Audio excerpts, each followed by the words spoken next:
रात के सन्नाटे में विशाल एक सुनसान हाईवे पर अपनी कार चला रहा था। घड़ी ने रात के 2 बजा दिए थे और चारों तरफ घना अंधेरा छाया हुआ था। विशाल ने अपनी मंजिल तक जल्दी पहुंचने के लिए शॉर्टकट लेने का फैसला किया और एक घने जंगल के रास्ते पर मुड़ गया। जंगल के रास्ते में सड़क बिल्कुल खाली थी। चारों ओर बस पेड़ों की सरसराहट और हवाओं की धीमी आवाज सुनाई दे रही थी। अचानक कार के सामने एक महिला की छाया झलकने लगी। विशाल ने जोर से ब्रेक मारे, परंतु जब उसने ध्यान से देखा तो सामने कोई नहीं था।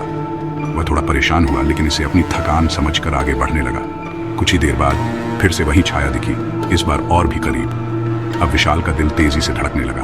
उसने कार रोक दी और बाहर झांकने की कोशिश की, लेकिन कोई नहीं था।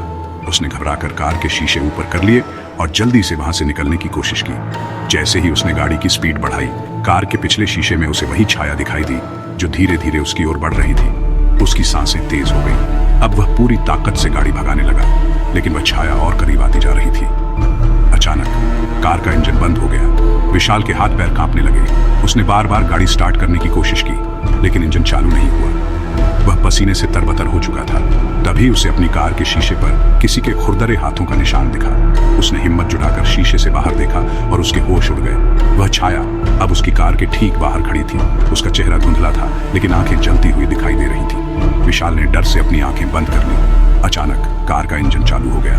बिना कोई वक्त गवाए उसने तेजी से गाड़ी स्टार्ट की और पूरी ताकत से आगे बढ़ गया।